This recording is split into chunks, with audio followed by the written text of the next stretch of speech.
තෝ ආවේ මගේ පෙරේත වට්ටිය හොරා ගන්නද? පිස්සුද යකෝ මම කට්ටඩියා. රතු පාට සාටකේ හින්දා හොරෙක් කියලා හිතුවේ. මම අද කලාව වැවේ වතුර ඔක්කොම බොනවා.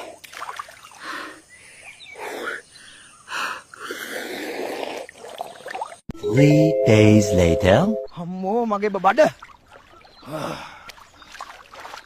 ඈ බොල කොල්ලෝ. කෝ මේ වැවේ තිබ්බ වතුර ටික? අම්මෝ මොන රෙද්දක්ද යකෝ මේ උනේ? යසිරු අයියා තමා මගේ බොයිෆ්‍රෙන්ඩ්. ඌ කොහොමද යකෝ තෝගේ බොයිෆ්‍රෙන්ඩ් වෙන්නේ? ඌ මගේ මිනිහා.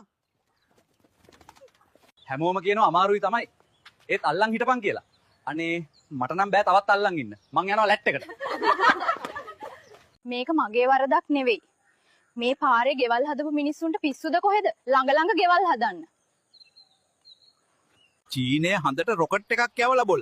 අපිත් රෑට ගංජා ගහලා හඳ බලනවා මාමේ.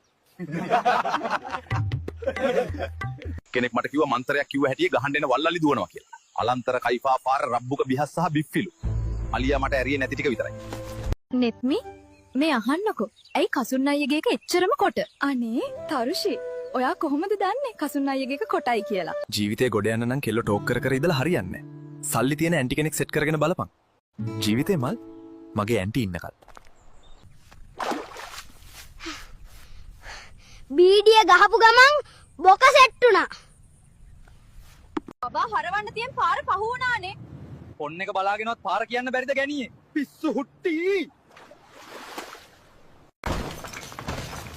මැරෙන්නද හදන්නේ? පාරෙන් අයින් වෙන් හුත්තෝ. මේ ප්‍රොම්ප්ට් ලබ්බන් නිසා අපිට නිකන් ඉන්න නෑනේ. දැන් පොල් කඩන්නත් වෙලා. උඹලා හිතන්න එපා. උඹලා කියන හැම මගුලම අපි කරයි කියලා.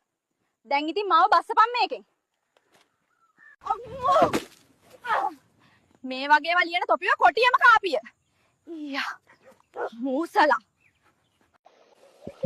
කැලණිගගේ ජල මට්ටම කුක්කු දෙක ළඟට ඇවිත්.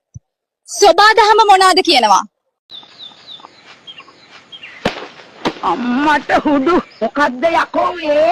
A few moments later. මාගේ ප්‍රථමාදාර ආවා. නැගපන්.